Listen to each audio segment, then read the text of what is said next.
Thank you.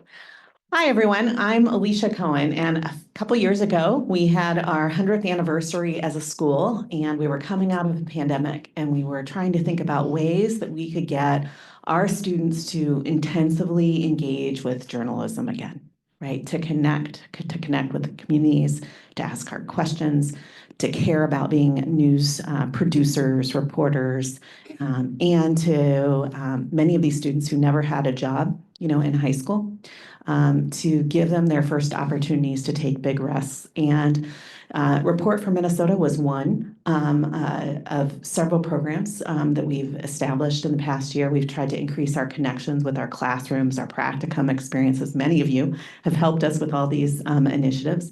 We also have a summer Hubbard reporting experience that we launched in Murphy Hall to give students more intensive photojournalism and experience really across the board in connection to our broadcasters as well. And we want to do more. We're now at a point where I'm really pleased to introduce Dr. Ben Topp, who many of you know as an associate professor in our School of Journalism. He also is our new director of our Minnesota Journalism Center.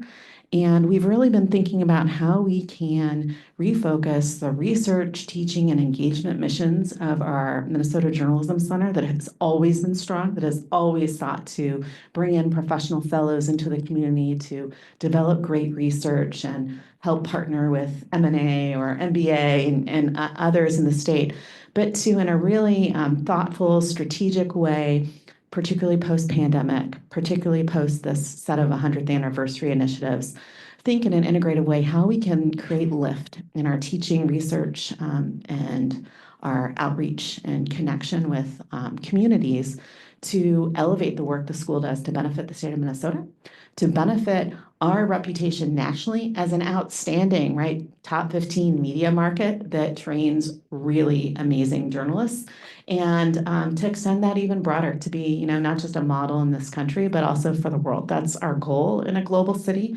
is to report on diverse stories for our diverse populations, and to also set students on a path to be our next entrepreneurs. We've always had an eye toward both the business of journalism as well as the reporting side of journalism. And so we want all of that to be supported here in the Hubbard School.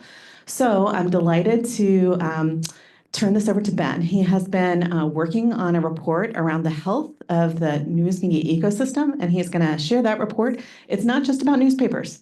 We're really concerned really broadly about news in all of its different forms, in journalism in its many forms. And we're hoping through strategic partnerships and your wonderful ideas that we will come up with a wonderful strategic plan for the center over the next year and can work together. So if you have ideas for connection, please know that I'm here, and I'd be glad to talk with any of you. Here you go, Ben. Thank you so much, and thanks to all of you again for coming and joining us this Friday morning. I will get to the report in a minute, but I thought since I figure a lot of people don't know about the Minnesota Journalism Center, and we are doing some new things with the Journalism Center, that we'd take a few minutes at the start of this to introduce ourselves or reintroduce ourselves to those of you who are less familiar. So I'm Ben. I'm the director of the center. As of about a year ago, I took this on, and one of the things that we were doing, the center's actually been around since 1979, when it was formed, and for several of its first couple of decades, the state of local news was quite different than it is today. And so it had a different mission. It was more celebratory about the ecosystem and the larger set of stakeholders in journalism. But the mission had been to connect the School of Journalism to the professional community in journalism, to make those ties stronger in many different ways. And that remains our mission. But one of the things I've tried to do is really refocus our attention to what we can do to try to bolster and support the local news ecosystem in Minnesota. Locally, which I think is something that we are sort of uniquely positioned to be that connector, to be that convener, and to do some things that we can do that are sort of unique. As you saw the Report from Minnesota program, there are other ways that the center has both educational initiatives, as we'll get to in a second, various outreach and engagement initiatives, And then on the research side, my focus has been mostly studying news audiences, but journalism research more broadly. And so that the report today is an example of some of the work we're doing on the research side to support the ecosystem more generally. So I'm going to introduce some of my colleagues who I work with on the Journalism Center, who will tell you a little bit about each of those areas that we do work in. And then, as I said, in a few minutes, we'll get to the report itself. And then we have a great roundtable discussion with some of the professionals who work in the ecosystem in Minnesota about how they see it and their perspective on these issues.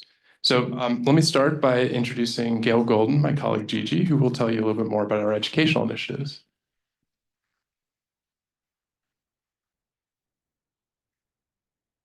Thank you, Ben. It's really good to see everybody here.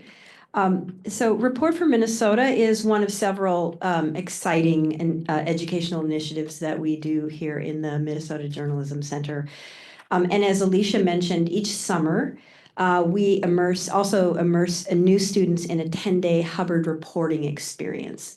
This is where students get to cover an area or neighborhoods around campus and produce stories for a digital site, and also under the leadership of Scott Libben, produce a newscast, a one-day turnaround newscast, which is an experience that they never get anywhere except for that experience, which is a new thing and a really wonderful thing.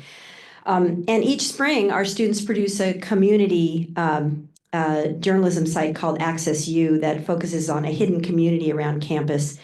And this spring, the site under the MJC is going to reach out to a partner with another news organization to see if we can expand the reach of that Access U site. And we've been doing this for now about 7 years, and they've covered different sites, different communities around the university. It's been a really successful educational initiative. Now we're going to try to expand it in partnership into the community further. The MJC and the school is also home, and I just want to mention, to a long history of meaningful student engagement through embedded classes and supported internships where students work directly with journalists. We've done this for a long time.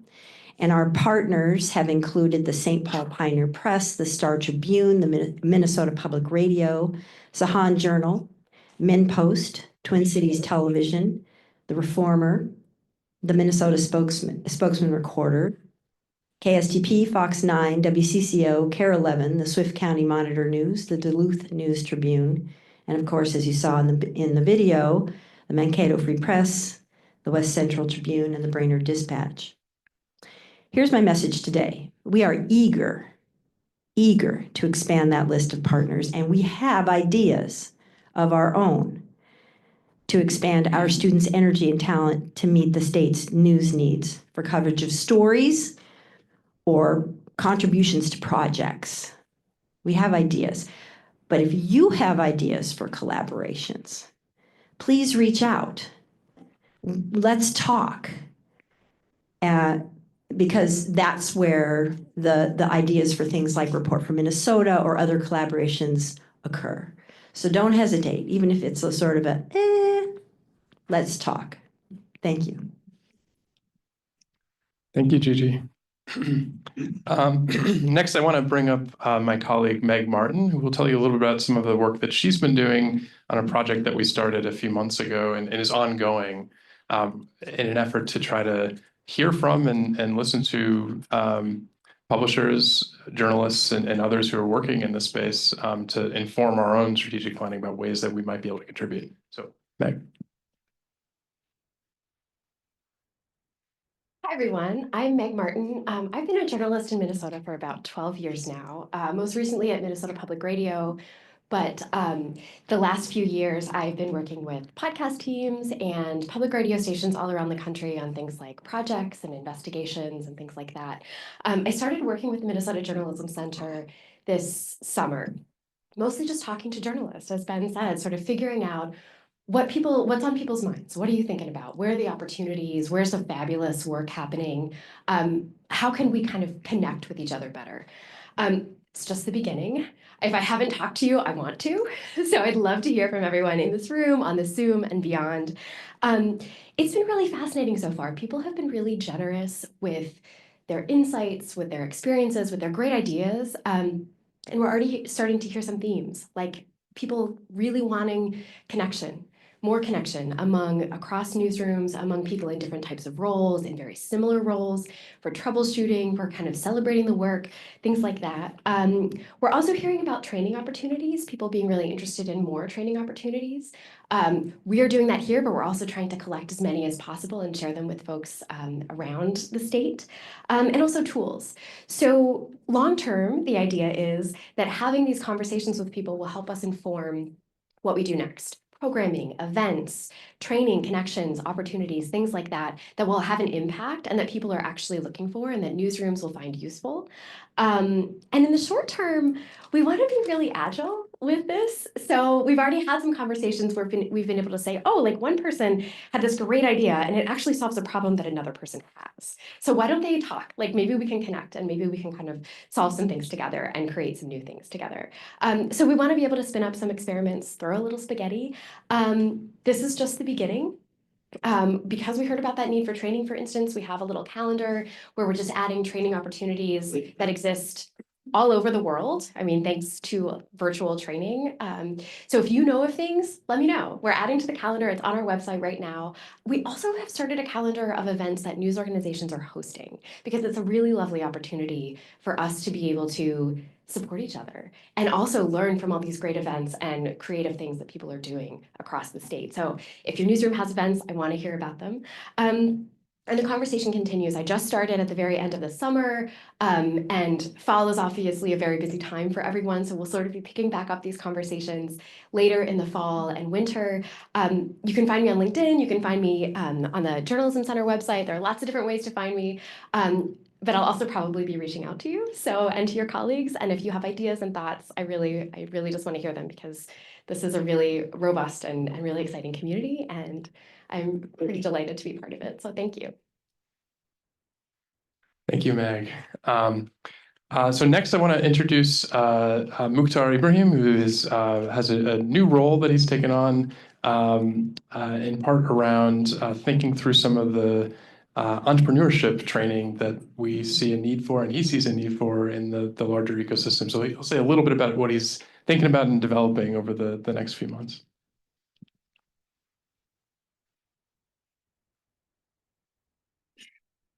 Good morning.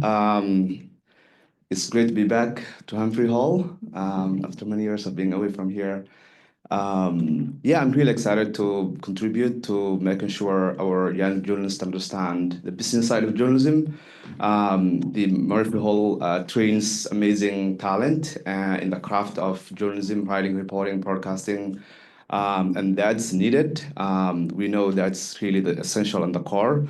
But also, if you want to disrupt and innovate and make sure we are training young journalists to think beyond the craft, we need to embed new ideas, new curriculum into what the school teaches, and that's entrepreneurship and making sure young people who have a lot of ideas understand that they can at least get the taste of the business side of journalism. Some of them might have the brilliant ideas that could shift the landscape in the next couple of years. And yeah, I'm really excited to contribute and help our upcoming young journalists to think a little bit more broadly about what they don't typically learn in journalism school, which is the business side. We know newsrooms have some of the most talented people work in newsrooms. And the problem we have in journalism is those people are not exposed to running a business. We all care about the craft and writing and reporting and putting out things. But I think it's time to make journalism think more broadly and deeply on how who pays the money, basically, and how we can innovate and make sure this industry is sustainable. And if the young pride minds are not thinking about that, then we will continue to have the same problems. So I'm just trying to contribute to what I have learned by building Sahan Journal, being a product of the Hubbard School, and hopefully we'll see our industry continuing to evolve and innovate, and Minnesota being the place that others can turn to and learn something from. Thank you very much. And then last but not least, I want to introduce my colleague Regina McCombs, who is joining us over Zoom.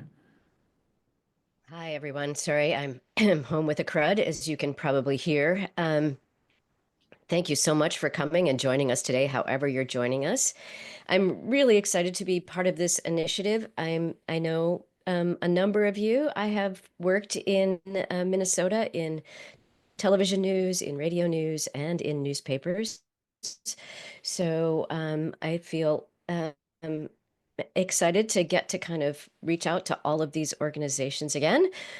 My part of the role here really is that outreach and taking sort of all of this great information Meg has been gathering and trying to figure out how we can best utilize that. So as Meg said, we're working on some ways of connecting people. We're launching a newsletter next week. The idea of the newsletter is to promote sort of some of the opportunities for training you have, and to also just sort of share interesting ideas we've come across, great articles, some of the work that you're doing. So if you would please share with me and with Meg sort of the cool projects you're working on, or even the smaller stories that came out in interesting ways. We really want to kind of share that across this community in the newsletter.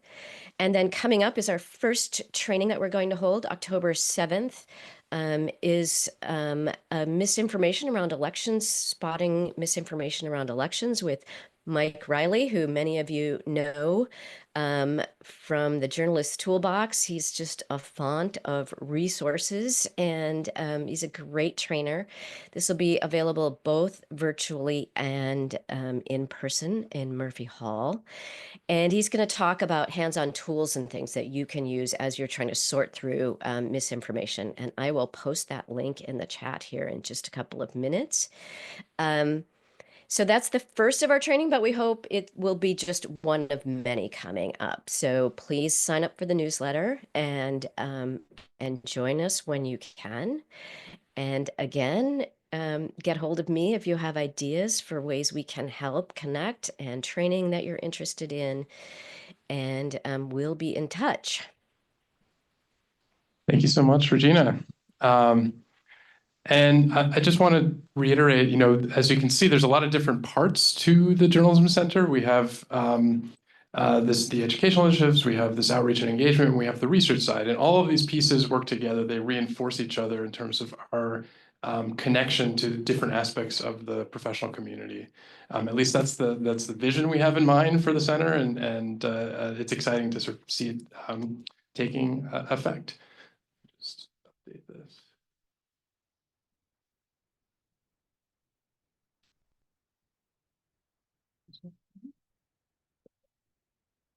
So with that, I will turn to the report, the research that I've been doing over the last several months. I will only talk about this for about 15 minutes or so, and I'll leave plenty of time at the end for our roundtable discussion. And that's where also, if you have questions about the research, I'll make myself available as part of that conversation to answer questions then. Let me just share my screen here.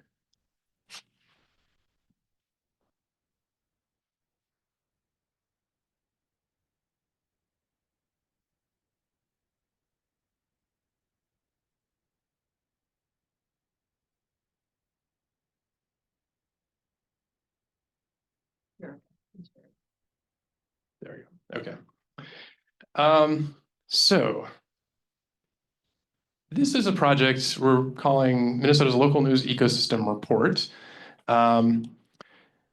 The report is now live on the web. Those of you who are in the room, we've included a one-pager kind of summary, executive summary of what's in the report. But there's a whole website with vastly more detail than I'm going to cover today. The website link is newsmap.umn.edu. There's a QR code if that's easier for you. What we have on the website, in addition to the report itself, is this interactive map.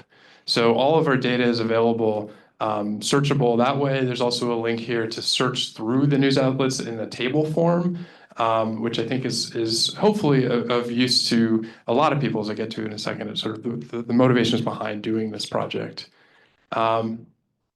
So what is this project? This is a systematic effort to monitor the health of Minnesota's local news ecosystem through studying the supply of local outlets, which is what I'm going to focus on today, as well as other key indicators. And I'll get to the other key indicators in terms of the next phases of this research, but really this report is focused on the supply of outlets. And we're trying to do this in the most systematic, comprehensive way possible. So why did we do this? Well, we know from a lot of press reporting, from just anecdotally, we know there's been a lot of changes over the last several years, a lot of closures, but we also know there's been a lot of new news outlets that have been founded over the last several years. And so trying to understand at a kind of bird's eye view, what does the ecosystem actually look like? What communities are being served? What communities are not being served? And how has ownership changed, and how does that play a role in all of this? All of these questions are kind of circulating in the background, motivating this project. But this is an effort to do this really systematically, as comprehensively as possible. One of the main reasons to do this is to establish a benchmark. We know that these changes are only going to continue. And so setting this benchmark in terms of the comprehensive data that we have now allows us to continue to monitor the health of the environment as it changes going forward over the next several years. And lastly, it's a matter of making this resource available to the public, who themselves are trying to figure out, where do I turn for local news and information, to the professional community itself, who's trying to grapple with what does the ecosystem look like, as well as the funding organizations, the philanthropic community that's increasingly focused on wanting to support local news, but also needs a clearer, more comprehensive picture of what this looks like. So how do we actually do this? We are not the first to do an ecosystem project like this, but we had a little bit of an advantage in terms of Minnesota data in that several years ago, I worked with a graduate student to try to look at what the ecosystem looked like on Facebook. So we collected a lot of data back in 2018, 2019, trying to understand basically every outlet we could identify on Facebook at the time. This is one of the sources of data we use to assemble our map. We also rely heavily on the Minnesota Newspapers Association, the Minnesota Historical Society, several other resources. There's a list on our website of the places that we tried to gather data from, INN, Lion, several others. So this was an effort to sort of bring all that together. And key to this too was trying to look beyond just newspapers. So newspapers are, as you'll see, a really central part of the ecosystem. But if you are only looking at newspapers, you're not getting the whole story about what the ecosystem looks like. So in addition to gathering data about all the outlets, we also tried to geolocate where those newsrooms were headquartered or based, as well as what communities they say they're serving. So what town, what city, what county, what metropolitan area, et cetera. So we're getting a lot more granular geographic detail than we otherwise have. We're also tracking other characteristics like the modes of print, digital, audio, broadcast, television, ownership, as I alluded to, a little bit about audience in terms of whether it's a niche publication focused on, say, hunters or fishermen, or a general interest. Also, whether it's a college paper or a, ethnic media, as well as a lot of census data that we paired our data with to understand differences between the communities where there are news outlets and where there are not. And then lastly, I'll just mention, in terms of the methodology we're using, we are part of a larger consortium that I've been trying to help form with several other colleagues at other universities. As I said, there's a lot of other projects that are looking at this kind of data in Oregon, in New Jersey, in Missouri. And so a lot of us as researchers have started trying to come together to coordinate better. Many of you are probably familiar with Medill's local news initiative. That's another one of these projects that's doing this at the national scale. But all of us have been approaching this very similarly in a lot of ways, but also with slightly different variations in our methods. And so the Local News Impact Consortium, we had a meeting here in May of the larger group, is an effort to kind of create more alignment and standardization in how these data are actually being gathered so that we can share the data across these projects, so you can more easily compare across geographies and compare over time in a way that I think is what we really need to be able to understand how these ecosystems are changing. So I'm going to go through the 5 main takeaways of the report, and then, as I said, we're going to turn things over to the roundtable. So first of all, takeaway number 1, we identified 602 outlets in the state of Minnesota. And what we found going back to 2018 is that 76 have closed since that time, which is a pace of more than 11 per year, about 12% of all news outlets. I don't know if some of you made this, I don't know how people perceive this number as a lot or a little, but it's like a very meaningful change over just a short amount of time. We do look at the county level where outlets are based. This is a map that will look very similar to those of you who've been to the Medill Local News Initiative website, where they're looking at this in relation to counties. Technically, according to the sort of standard definition of news deserts, we still do not have any news deserts in the sense that there are news outlets based in every county in all 87 counties in Minnesota. This one that's grayed out is actually, there's a community that does get coverage through the paper in the Dakotas right across the border. But we also see considerable clustering in the Twin Cities. So there's about 155 of the 602 outlets that are in Hennepin or Ramsey County. But it's also notable that all of the closures have been in print and to a lesser extent in digital. So I'll get to that in a second in terms of where we see some of the more areas of more relative stability.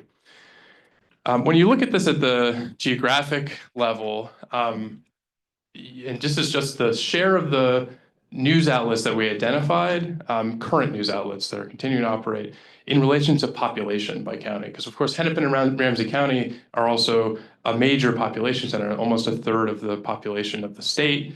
So actually, even though we have that clustering in the Twin Cities, it's relatively in line with the population of those 2 counties. Where you see a greater imbalance is actually outside of the metro area, where we have a lot more news outlets than we have relative to the population. And this is where you get into the scale of some of these small local outlets, particularly small local weekly newspapers that are serving very small numbers of people, but there are many, many, many of them. And so you have this kind of structural imbalance in terms of what the ecosystem looks like. Key takeaway number 2 is despite all these closures, we have a lot of new activity going on. There has been, we identified 38 outlets that have started since 2018. So for every 2 new outlets that have closed, there's been almost 1 new local news outlet that's been founded during this period. In terms of stability, as I mentioned before, we didn't see closures among college media or broadcasters. So we do think this is an area of some relative stability. And we do see evidence of growth in terms of ethnic media. 5 out of the 38 new outlets that were founded over that period were ethnic media, about double the rate for the new openings in the ecosystem as a whole.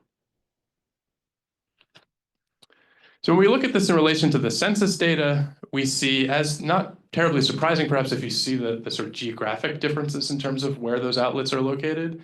The places served by news outlets tend to be whiter and older than places without any news outlets specifically serving them.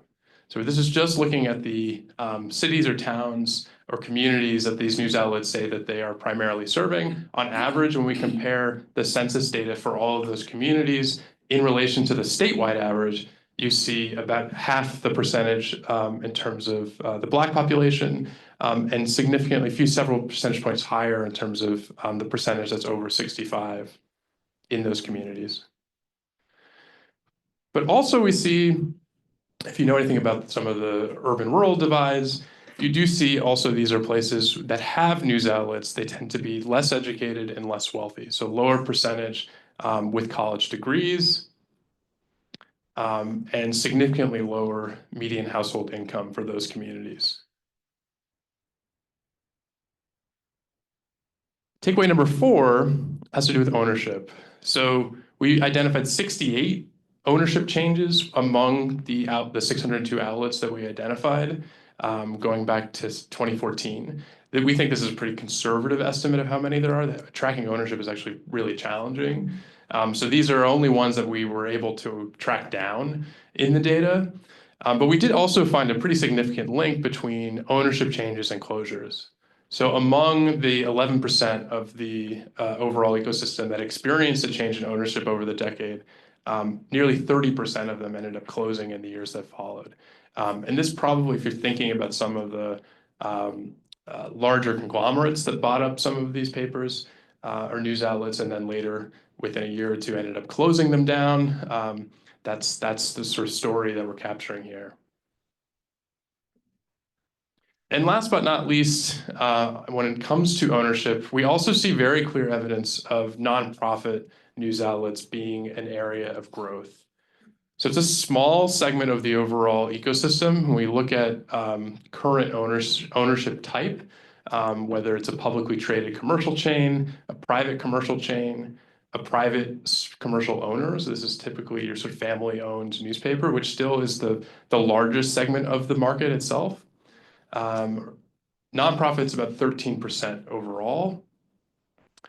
But we see in terms of the percentage that has ownership among those that have closed and ownership among those that have opened, we see a pretty significant difference there. More or less similar percentages, at least for some of those commercial categories, but more than 1 in 5 of the new outlets that have been founded have been nonprofit news outlets.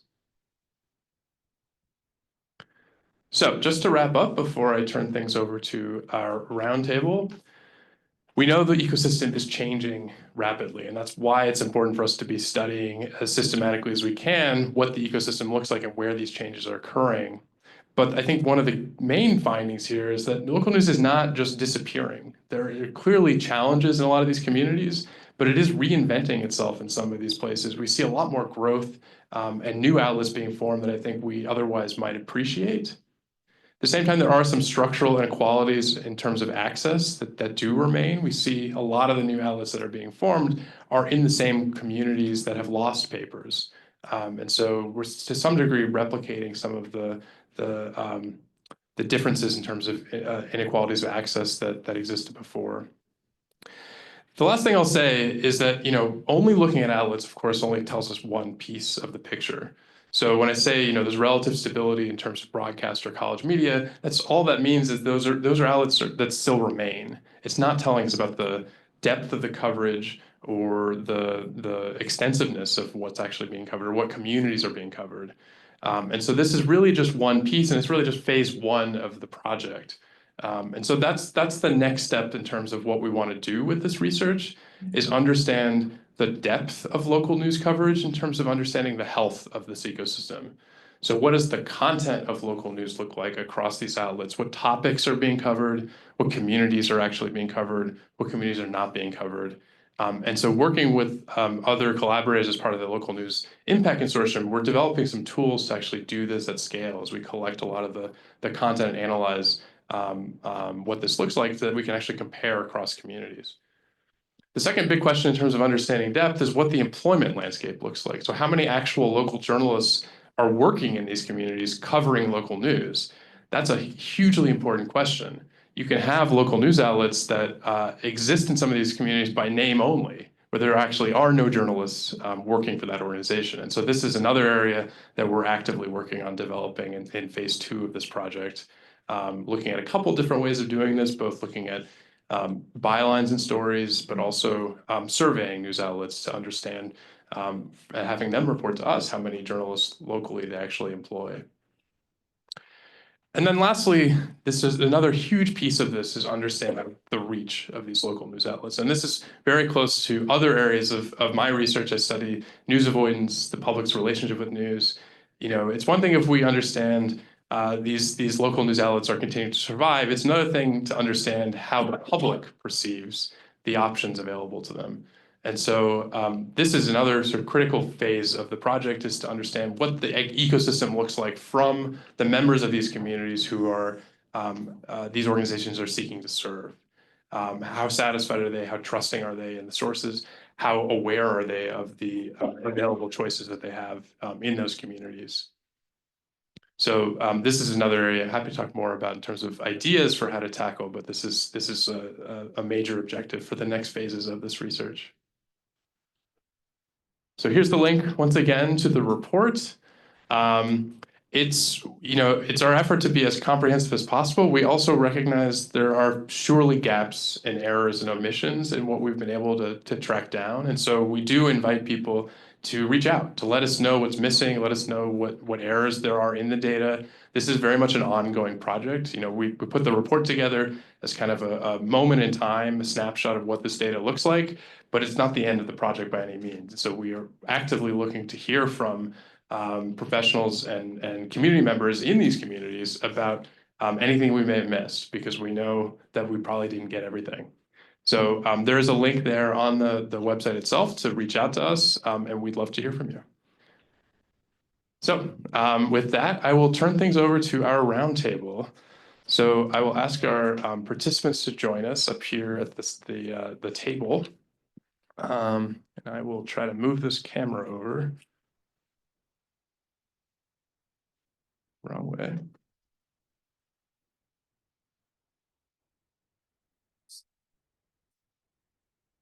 Very good, guys. Excellent. Thank you. Thank you. And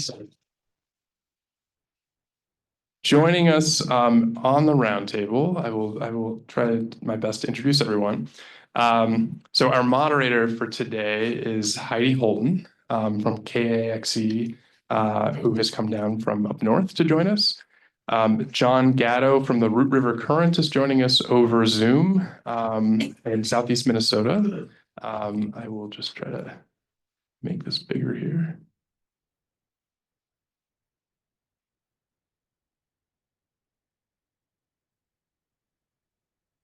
Marshall Helmberger from the Timberjay, also up north. Jackie Renzetti from Documenters, and Kirk Varner, news director at KSTP. So I will turn things over to Heidi. I will also sit here for questions that any of you have about the report as well. Can you hear me? Yeah, okay, it's working. Well, thank you for having me. It's really exciting. I'll say just a little bit about what we're doing at KAXE. We've been around for over 48 years. We're the first rural public radio station in the nation. So we're located in Grand Rapids and Bemidji. We also cover the Brainerd area. So we cover a big geography, but not as many people. And we've reinvented ourselves over the years, but we're owned by the community. In the last 2 years, we've added news, a traditional newsroom through grant support.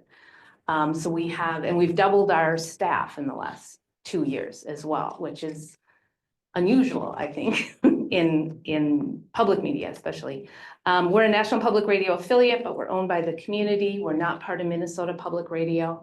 So our newsroom now consists of a news director, who's also a reporter out of Brainerd, and reporter out of Grand Rapids, who just graduated from journalism school, and then someone out of Bemidji. And we've seen some huge growth in just 2 years. We've had to really focus on, we didn't know how to do digital very well. And the main focus of the newsroom is digital, but also radio. So we've gone from about almost 8,000 hits a month on our website to 38,000 hits a month on our website. So we're seeing some growth. We're excited about it. We've seen increased membership, increased business support just in 2 years, but we're kind of in our second phase now. We've got to create a sustainable model for what we're doing. So we're headed to national funders to trying to do that. So thank you for having me. It's always on my mind. So I thought we'd just kind of let's talk a little bit about each of the organizations and the news sources that you work for, kind of what you do there. What do you think is the state of the work that you're doing right now? Marshall, full disclosure, Marshall and I talk every Friday morning on the radio. He tells us about the news in northeastern Minnesota. So Marshall, do you want to go first? Sure. I'm with the Timberjay newspaper. My wife and I got involved about 2 months after the paper was started by a friend of ours. And then he left and said, here's a newspaper, sink or swim. And we decided to swim. And that was about 35 years ago. And it's been a career for us. And we're based in Tower, and we cover the communities of Tower, Cook, which is on the west end of Lake Vermilion, And then we go up to Orr and Capitogama, so all the way up to the border. And then we cover Ely as well. And we have editors in various communities. And then on Wednesdays, we all come together, lay the paper out, and it keeps us very busy. Anyone who's been running a small community newspaper knows that it's kind of all encompassing. It takes over your life, and it can kind of wear you down after 35 years. We've been doing it for a long time, and some of what came out in Ben's report was very interesting, and I hope we get into some of those issues because there's some real challenges. I think one of the problems that we have right now is that there's going to be a lot of additional turnover, I think, in newspapers, especially these community weeklies. I mean, when we started, went down, I think our second year in operation, we went down to the Minnesota Newspaper Association and joined up, and we would meet so many similar couples like us, our same age. We're probably in our late 20s, 30s back then, and we had a lot in common. They were running small community newspapers, and a lot of them are gone. I mean, it's intensive. They've retired or have gotten out because they just want to do something else. And we've seen a lot of those papers also have just disappeared because it's hard to sell a small newspaper unless you sell to a chain. And what was interesting was to see the disappearance of those papers once they sell to a chain. And we've seen that as well in northeastern Minnesota. Once papers sell out as part of a group, then there are multiple changes of ownership, and each time it seems like they go further and further down. Newsroom staff is laid off. There's just a lot of issues, and the quality goes down, and then your subscribership goes down with it. So it's kind of a downward trajectory, and it's very concerning to us. And we're still trying to figure out a path forward to maintain our newspaper, in the future, when we can maybe start to do something else too. So, Yeah. Jackie, tell us about Minneapolis Documenters Program. Thank you. So I lead a program called Minneapolis Documenters. It's based at a nonprofit in Minneapolis called Pillsbury United Communities. It's a very longstanding kind of community service nonprofit. So Pillsbury launched Minneapolis Documenters in January 2022. At the time, we were the fourth site to launch as part of City Bureau's National Documenters Network.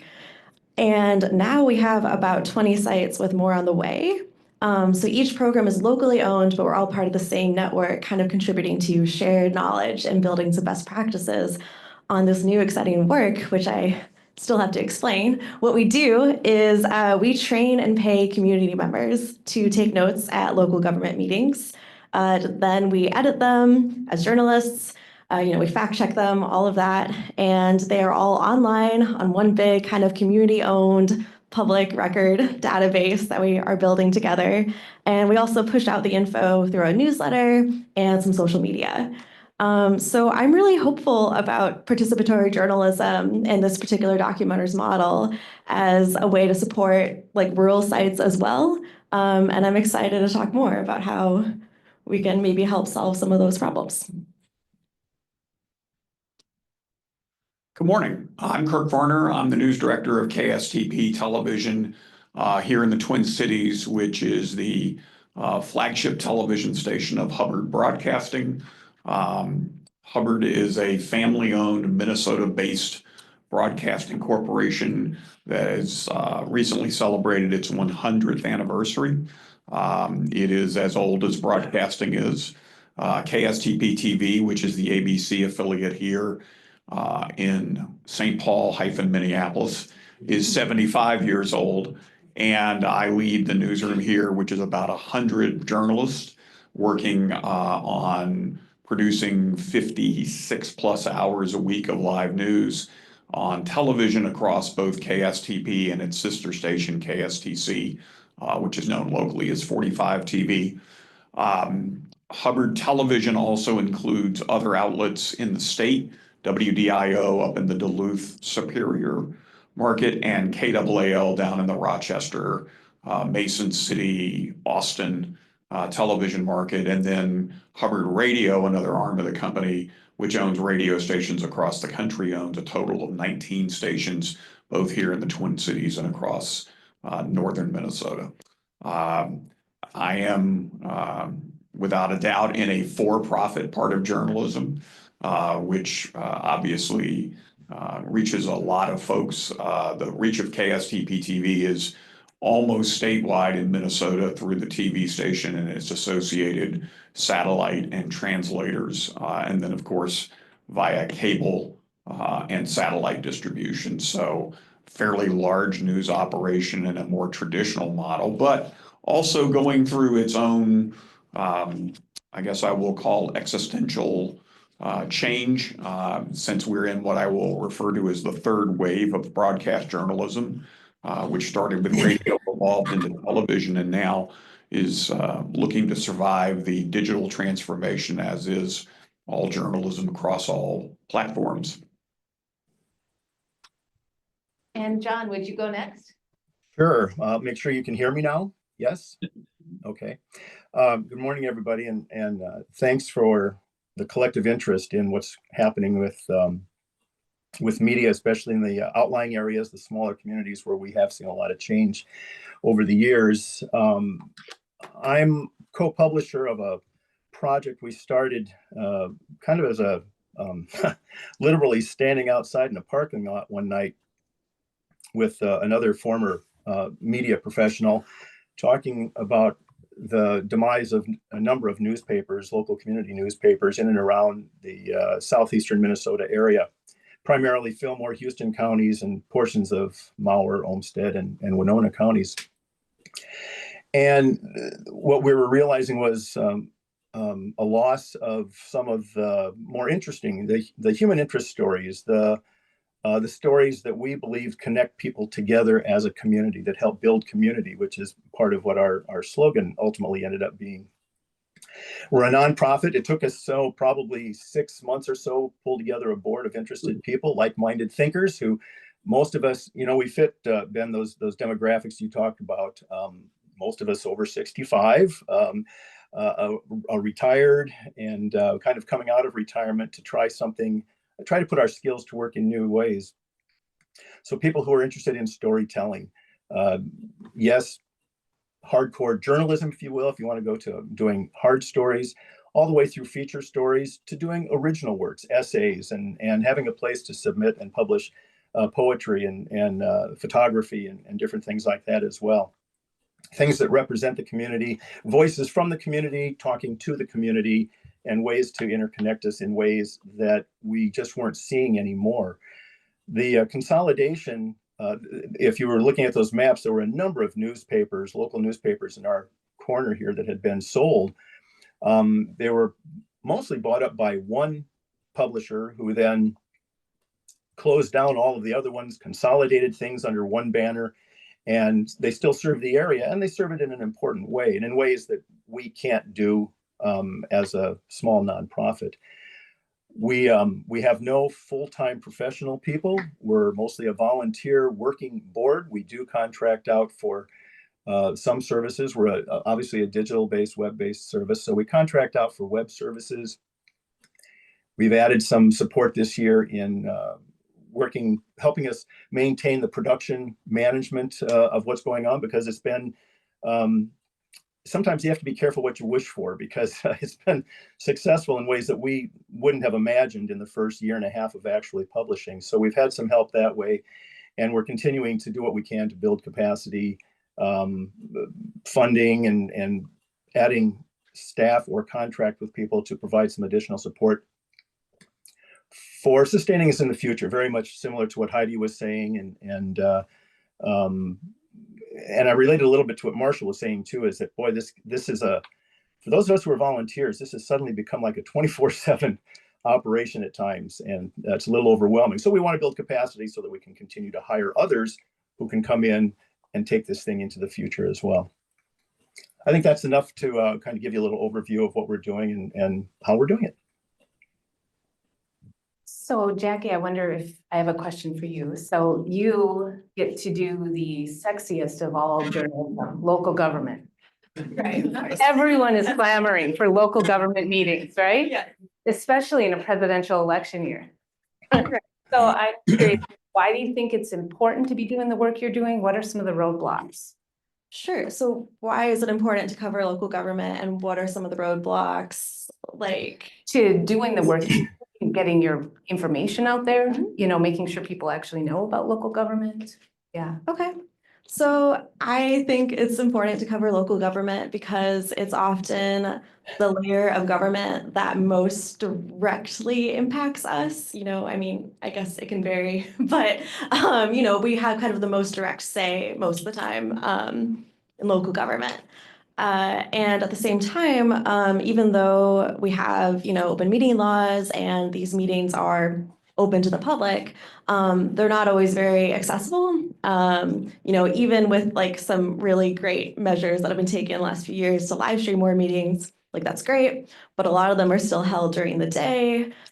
People are working, people can't always, you know, find childcare, find transportation, all of those things to go attend like a planning commission meeting to talk about, you know, their concerns about the latest development.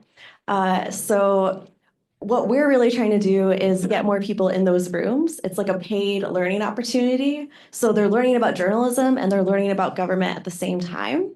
And we just think that's important in terms of building civic and media literacy and also just building stronger communities. I hear from my documenters all the time that they go and talk to their neighbors about these things, which for me is like the best thing I could ever hear. So there very much is like there's a lot of qualitative data in terms of like how the impact is kind of trickling or rippling out. In terms of roadblocks, that's a good question. I'll say there is no shortage of people who want to be documenters. like I'm actually concerned about getting too many people because there's only one full-time staff member, which is me. So like probably my biggest roadblock is just like capacity. So I'm really excited to try to grow it. Try to cover more of the Twin Cities area, try to build some more partnerships with other newsrooms. That's really what we see as the key way of getting the info out there, is building a more of a tighter network with other local newsrooms, local journalists, so that we're sharing, you know, kind of what we know about local government and trying to help each other fill coverage gaps, which is, you know, a shift in how a lot of newsrooms have been thinking about journalism for a while. So trying to shift away from competition to collaboration. So I hope that answers your question. Great. Kirk, I don't know if you heard the gasp when we heard there were 100 journalists at KSTP from, yeah, how great that must be. But you also said existential change at KSTP. What do you mean by that?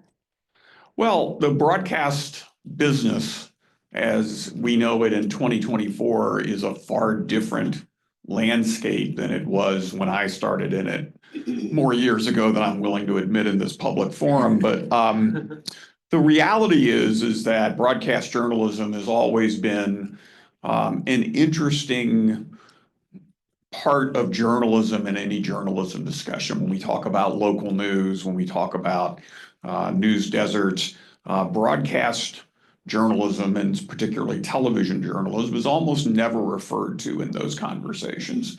We somewhat take for granted that radio and TV, because of their unique situation and that they're the only journalistic institution that I'm aware of that's actually licensed by the federal government. We have to provide evidence that we operate in the public interest. And if we don't, it's rare, but the Federal Communications Commission can remove the license of a radio or television station. Now, when I got into the business, there were pretty significant requirements for any broadcaster to produce news on a determined basis and as a percentage of the overall broadcasting schedule.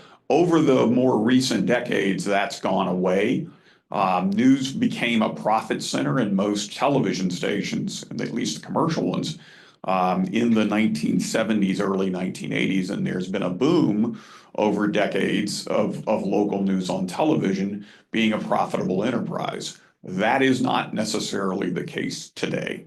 And one of the reasons for that is, like every other part of journalism that's been challenged, our advertising base has been eroded in the exact same factors that took place for our print brethren, in the sense that digital outlets ranging from the behemoths like Google and Facebook to smaller ones all compete for advertising dollars. As a for-profit enterprise, broadcasters subsist on ad dollars, just like everybody else who's in the for-profit side of it. Now, more recently, in the past 30 years, broadcasters have had their business model changed because we receive dollars from what's called retransmission consent.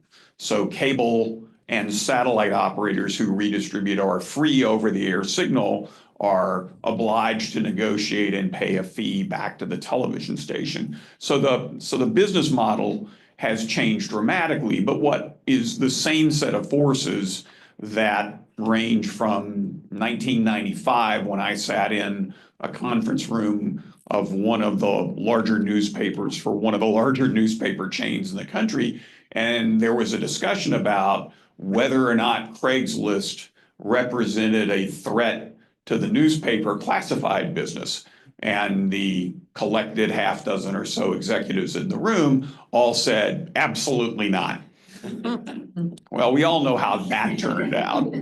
Television journalism is going through a bit of the same thing, because everyone, and by everyone I mean everyone, has one of these. This is the rough equivalent to a television station in terms of all of its components, being able to shoot, edit, broadcast video to an audience of pretty significant size, and at the same time is competing for the same dollars that we're competing for from an advertiser and subscriber standpoint. So even though, yes, sounding like 100 journalists is a luxury, that figure is down from the pinnacle of the size of the local newsroom at KSTP and the other television outlets in the market that, in not too recent memory, probably had at least 25 to 40% more journalists working and producing less hours of news each day on fewer platforms, because there wasn't a digital component of it. My predecessor and colleague and faculty member here, Scott Libben, is in the audience nodding his head vigorously, so I'll take that as I'm kind of on the right path. But that, I think, should be indicative of the fact that when we talk about the local news landscape and the challenges to it, that applies across the board. Just because we are of a larger size and everybody thinks of television as making, huge amounts of money, and it does still, it is not what it once was, and its audiences are not what they once were. So we're, just like everybody else, trying to figure out, as I think was so correctly pointed out by one of our earlier speakers, what the business model looks like for sustaining journalism that we're all challenged by. CNN this morning in the trades has announced that it's going to put its website up behind a paywall. Now, if an organization as large as CNN, with as many resources as it has to look at the idea of putting its content up for subscriptions in the digital space, I think that raises the question of, for everyone who's operating as a journalist on any platform, what's the business model going to be to sustain? Because every study I've seen in recent memory suggests that our audience believes that journalism should be free. The idea of paying for journalism is still one that hasn't been really, I will say it this way, sold to our audience to the point that they're convinced that our survival is even something that's in their best interest. And I think that challenge exists no matter how big your newsroom is, whether it's profit, not for profit. It's the existential crisis that I refer to.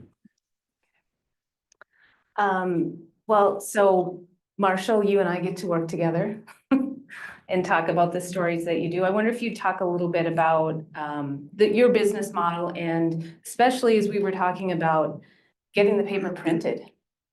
Right, yep. Well, a lot of what we were talking about here in terms of, newspapers, struggling, especially in rural Minnesota, it really gets down to, this trends that are happening throughout the economy. I mean, one of the ones that we see is just with our traditional advertisers. If you look at these community newspapers, the traditional advertisers are other small, locally owned businesses, mom and pops, just like, our newspaper essentially. And we see that the same trends that we're having in terms of difficulty of transferring to a new generation of ownership is a huge problem. And so many of our traditional advertisers that we relied on in the past, they're gone because, the mom and pop who ran those, they retired and they never found a buyer, and the businesses just disappear. And the retail sector is moving towards, we have the Targets and the Walmarts, and they come in and they're not interested in advertising in smaller weekly newspapers. They don't really do much local advertising at all. And so that has a big impact on us. And then at the same time, I mean, one of the things that I don't know how many people are using the mail, the post office these days, but I mean, we do. But, we spend tens of thousands of dollars a year at the post office mailing our newspapers out. And if you're not aware, the price of mailing has gone up. Every 6 months, we get a rate increase. And, so that has an impact. And then the other thing is, as Heidi alluded to, I mean, we have seen print plants across the state closing. I was just thinking the other day, we started out printing in International Falls back in the beginning. Then we went to Chisholm, and then we went to Virginia, which was nice. It was close.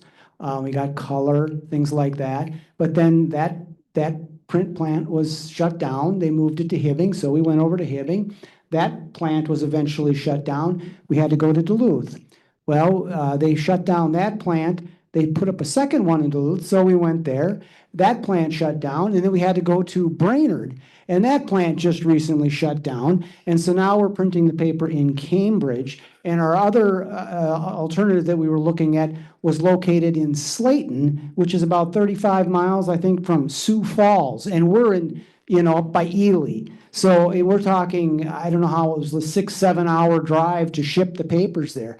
And so, these are the kinds of things we're dealing with. And of course, as that print plant gets further and further away, we're paying more and more and more for shipping. And so, all of these things that we're facing, all the other trends, in terms of, use of media and things like that, those are challenges. But then you add in all of these business side aspects of it, it gets tougher and tougher. And one of the things we've done, we do, fortunately, people do expect to pay for their newspaper, fortunately. And one of the things we've been doing is pretty steadily raising our subscription rate. And that actually we've not really had any pushback from people at all, fortunately. So that's been we've been able to kind of keep our head above water with that. And I was surprised and pleased actually that when I did our publisher's statement, which we have to do every year for the post office, our print numbers were exactly the same as last year, which means we've built in new subscribers to replace all those who've died. And then our subscription on the website had actually doubled. So it was about 250 additional subscribers. So, there is interest. And I think, quality journalism is always going to attract interest. But it continues to be a real challenge.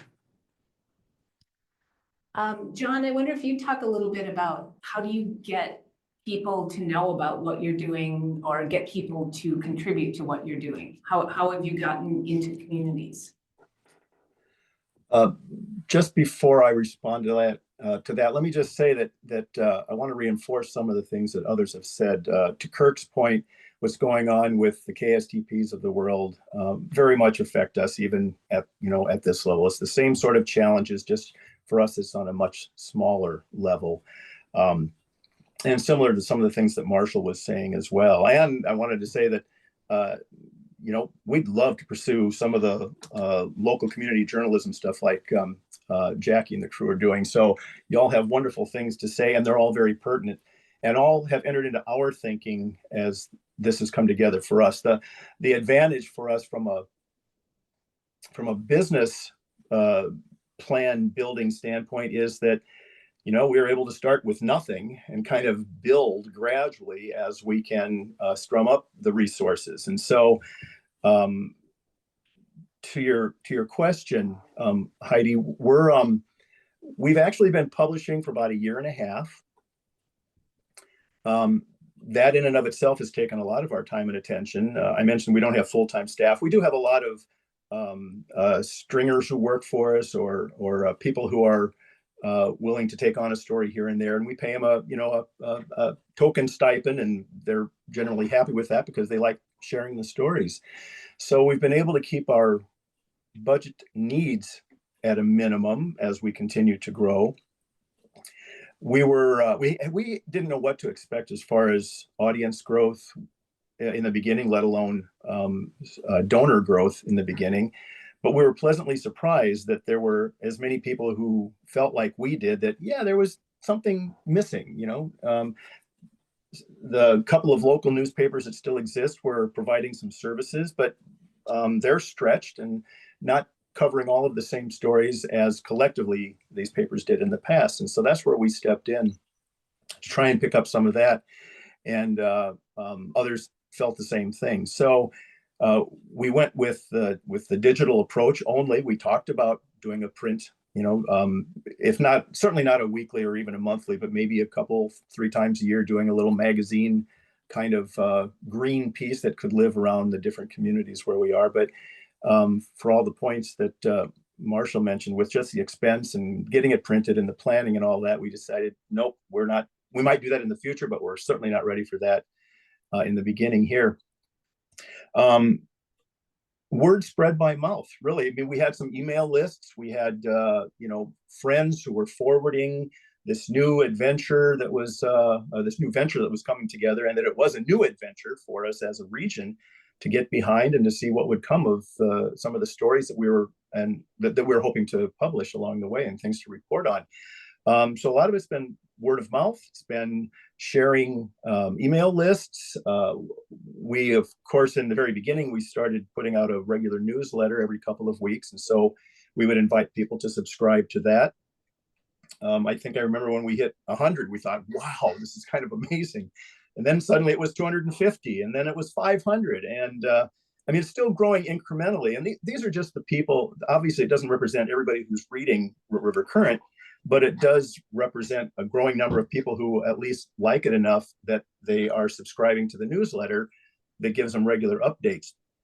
And those who know the industry standards would be amazed that our open rate is still up around 80%. And for e-newsletters or for emails like that, that's just huge. So we look at that as all positive indicators that we're on the right track. Fundraising followed shortly thereafter. We had a couple of local donors who made some nice gifts in the beginning to help us get started. And we had a plea towards the end of our first year for a founding members campaign, if you will, which was from individuals. And we beat what we thought we were going to beat, which was only $5,000 or $6,000, but that goes a long ways to cover what we're doing as a small startup. And since then, we've sought some additional grants. Some are pending. We've had some support from the local arts council through the legacy funds, because we do a fair amount of reporting on the artists and some of the organizations and things going around this area. So that's given us some encouragement. So it's one step at a time. And the last thing I'll mention is that we've been continuing to collaborate with others who could help us in that regard. And those of you in the journalism school will be familiar with the backpack program that Rich McCracken, I believe, heads up. Through the local regional sustainability development group here, they connected us with that program. And so we're working with that project right now to help us better define outreach opportunities. And we're looking forward to where that takes us 6-8 months down the road. So, it's these collaborative opportunities that really will make the difference for us moving forward. Do we want to move into Q&A? Sure. Yeah. So people in the room or people through Zoom who might have questions for anyone, including Ben in the panel. I'll ask one. This is for Ben and Marshall. So in the data and the research that you did with these closures, was there anything around succession or any data or anything like that that suggests there's a better way to succeed than going out of business? And then Marshall, for you, like besides selling to one of the bigger chains, are there other ideas for how you would succeed your 35 years and what you would do with your business? Right. You want me to go first? You want me to go Just say something really briefly and then Oh. I'll hand it over to you. I mean, so I'll just say in looking at the data, it's very hard to tell in the kind of data that we're looking at those kinds of concerns, except I'd say sort of anecdotally, because the way that we would try to track this was often through news coverage of the closures. And so that you would see stories about lots of complicated succession, family dynamics that would play out in different ways, or, larger commercial chains that would buy up these organizations. And so you can sort of piece together versions of this, but we weren't getting that granular in terms of the analysis that we were doing. But I'd be really curious to hear Marshall's perspective. Well, I have to say at this point, I don't have a clear answer, but one of the things we've looked at, is the nonprofit model, which, doesn't really provide that much advantage, except we could maybe go out for grants from funders. Otherwise, for the most part, after we pay everybody's salaries and pay our bills, and we pay ourselves a salary as well, we're pretty much a nonprofit. If we make a little bit every year, that's fine, But, so we have looked at that nonprofit model, but, I've talked to other publishers about that, like Reed Anfinson out in Swift County. And, his concern about that is that once you go with the nonprofit model, it sort of takes away some of your ability to, inject yourself as a newspaper in some of the political discussion. You have to be very balanced, can't endorse candidates. And I know that's something that he does. We don't really do endorsements at our paper, but, we'll certainly express an opinion on some political matters. And that gets a little more difficult with the nonprofit model.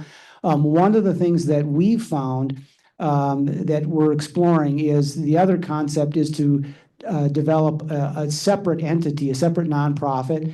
I know I talked with the publisher of the Rappahannock News in Virginia, and they did this several years ago. It's like a Friends of, the newspaper type organization. And then, funders can, support that. And then that entity can, donate to the newspaper to fund, a reporter or focus on, a particular issue, so that's one way to do it and still maintain the for-profit model at the newspaper, but, be able to get, the donations in from funding organizations. The other thing I would, I was very interested in what Mukhtar was talking about, because this is something that the Journalism Center could maybe look at, is starting to train or find interested, students who want to go into community journalism and want to have an understanding of what it takes to run a newspaper in a small town, and start partnering some of those students with some of these outlying newspapers who are looking for a transfer of ownership at some point. And that's been my dream all along, is to get somebody in their 20s or 30s with a little bit of experience under their belt as a journalism, who we could bring in, show them the ropes. Hopefully they've got a partner that they can bring into it, because it helps to have two. And we'd love to set them up, and we would sell for so cheap, just as long as we had confidence that they would keep it going, because we need that. Because I think of the day when we let our readers know that we're shutting it down, And I just cringe because I know that, papers are important, especially papers that are doing a good job of serving their community. And to lose that, it's a tragedy, and people are really going to be affected. Thank you.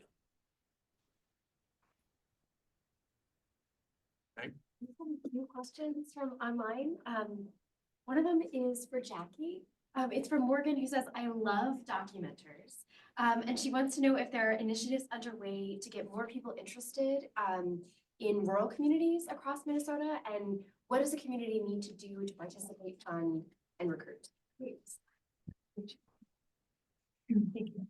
The first step is to contact City Bureau. There are some great staff there who are happy to answer all of your questions.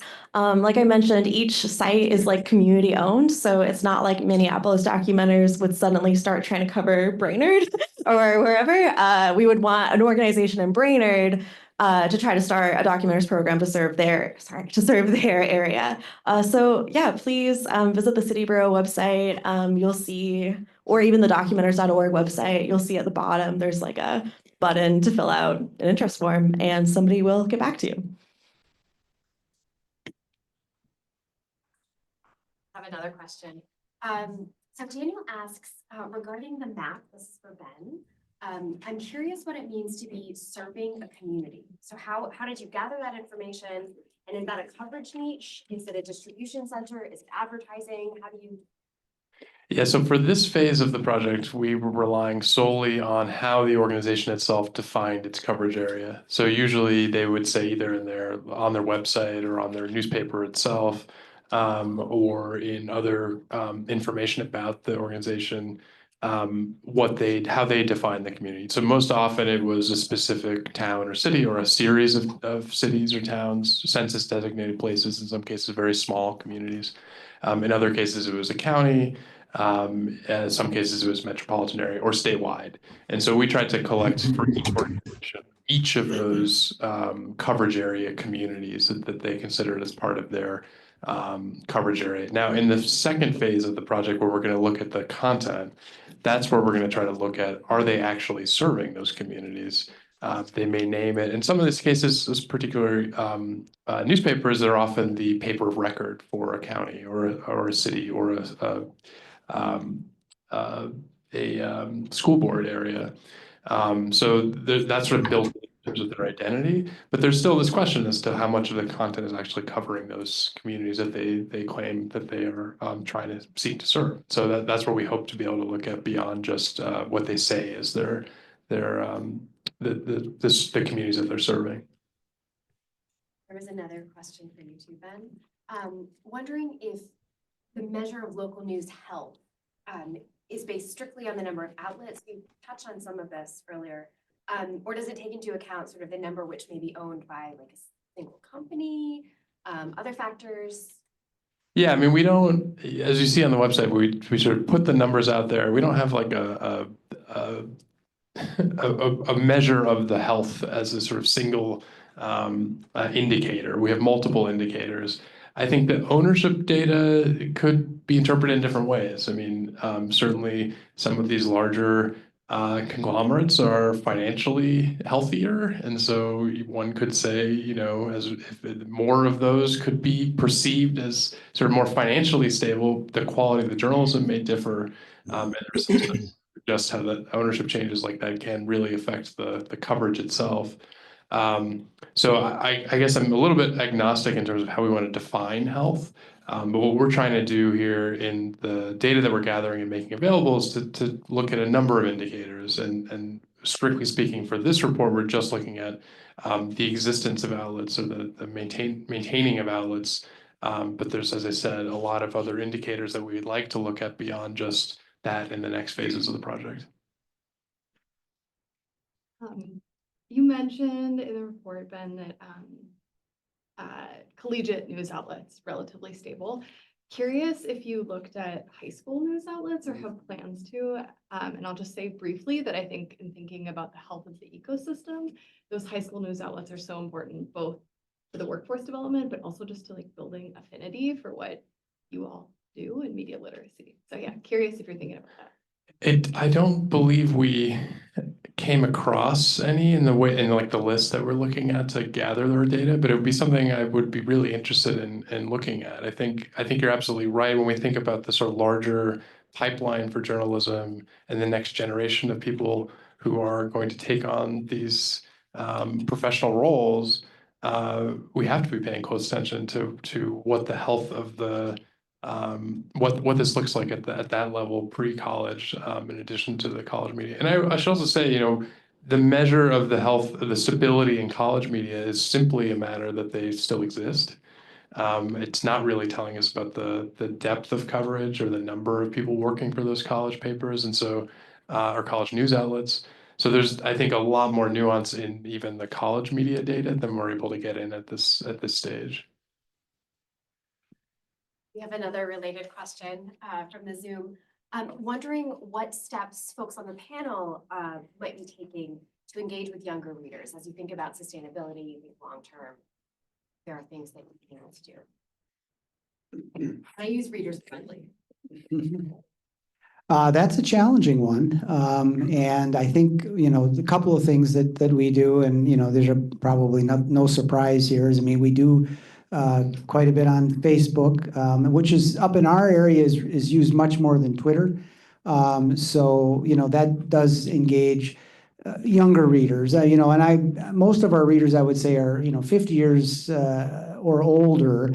But that eventually we do start to get some of those younger readers, especially once they have kids in school. And sports is obviously, we do a lot of local sports reporting, and that's kind of your entree into the schools. And we also do a lot of school reporting, and that, the kids are, every kid in Tower is in the paper at least once a year, if not multiple times a year. So, that is one way that you do engage the families and younger readers. And, it works. And, like I said, even though we lose some every year, to the inevitable, we are picking up readers all the time. And so that's, I think we're doing as much as we reasonably can to try to make inroads with some of the younger readers out there. If I may, I'll add in that to reinforce, we're doing some of those same things. This year, we were intentional about broadening our board a little bit to include younger people. So we're trying to do that to bring us ideas, but also connections. And then one of the very specific things on our agenda as we head into 2025 is to reach out and work with some of the area school districts, English teachers, don't know who all, but to try and engage, to be very intentional about engaging students in doing some writing projects for us, so they have a chance to publish and maybe whet their appetite and maybe do more. So we're going to try and do more of that to get them involved as contributors, and then kind of, the idea that, then it branches out and brings families in and others and all of that too. So we're trying to be intentional about that heading into this next year.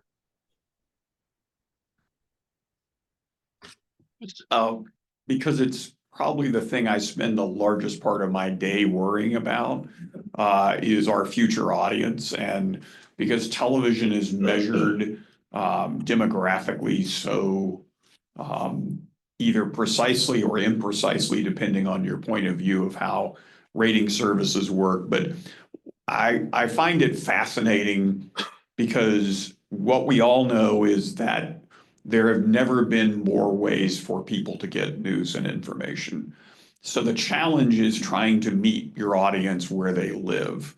To wit, there's a study out this week that suggests that after the 4 largest commercial broadcast networks, the ABC, CBS, NBC, and Fox, the 2 most watched television programming sources are Netflix and YouTube. And we make a very conscious effort every day to find ways to put our news product on YouTube, specifically trying to reach a younger demographic. Because the reality, traditional broadcast television has a cliff that basically happens for viewership around the age, I want to be polite and say, let's say 40. It's probably averaged a little higher or lower, but the reality is that we know regular viewership of television news on a local or national level for anyone under the age of 40 is minimal, and under the age of 30 is non-existent, except when you get into the really low demographics, and that's because they are forced to watch by their parents. But the reality of it is that advertisers still crave the proverbial 24 to 54 demographic.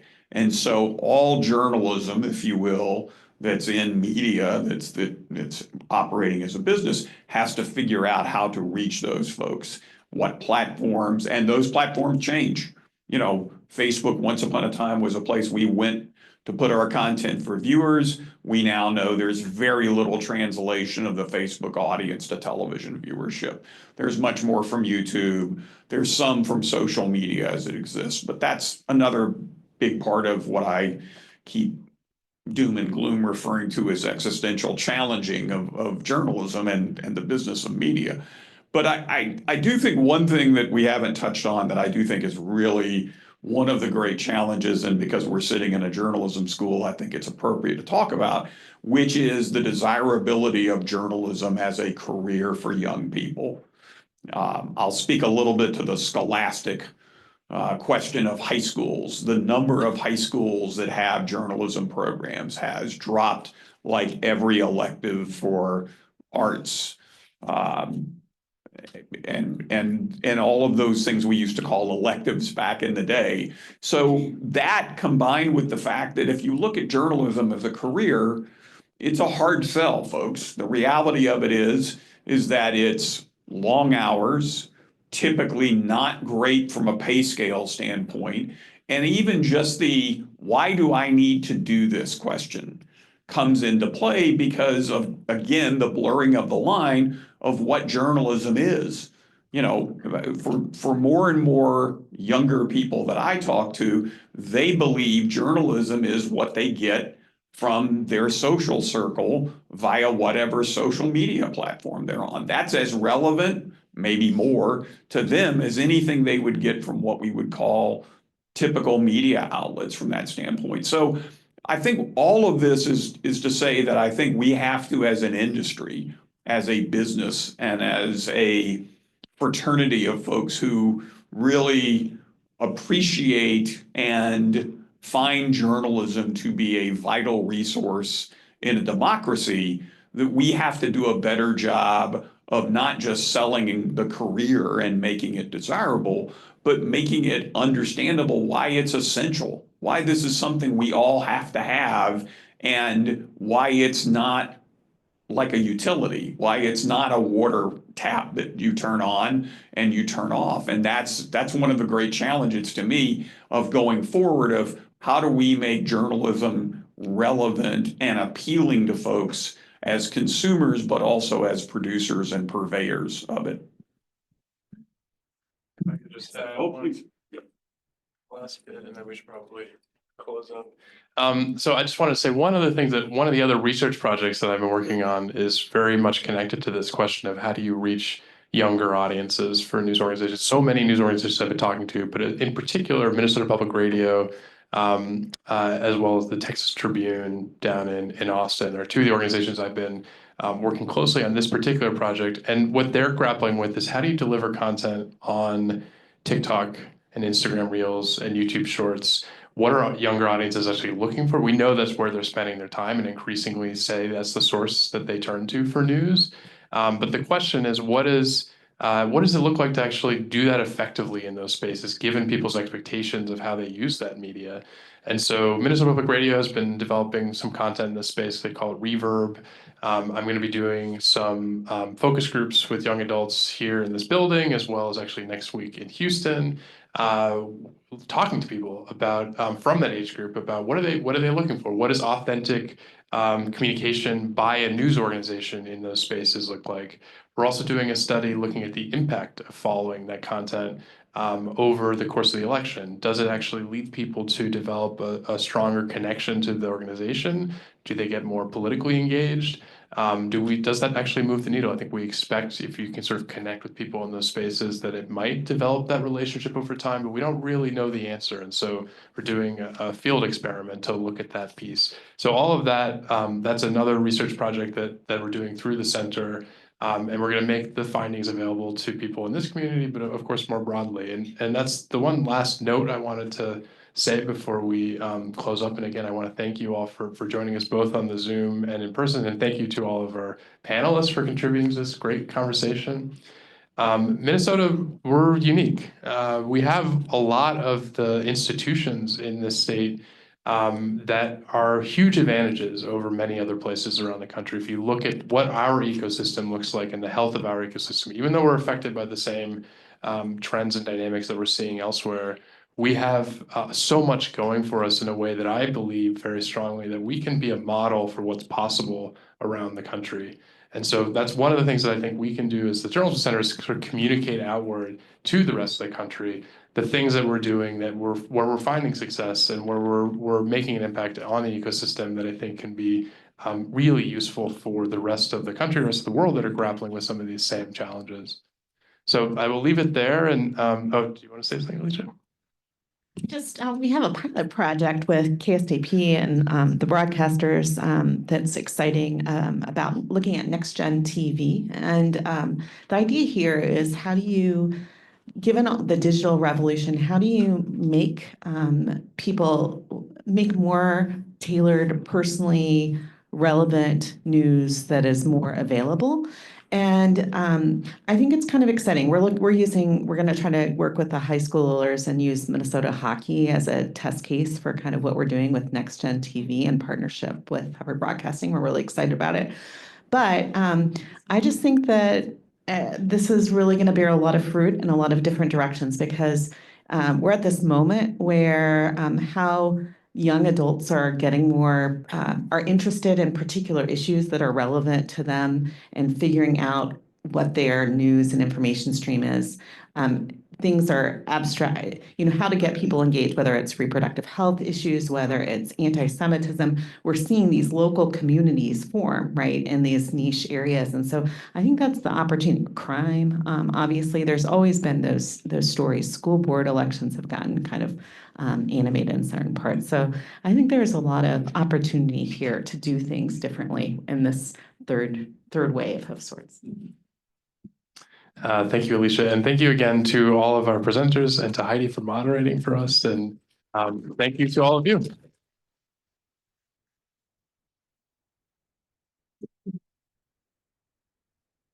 Lunch next door.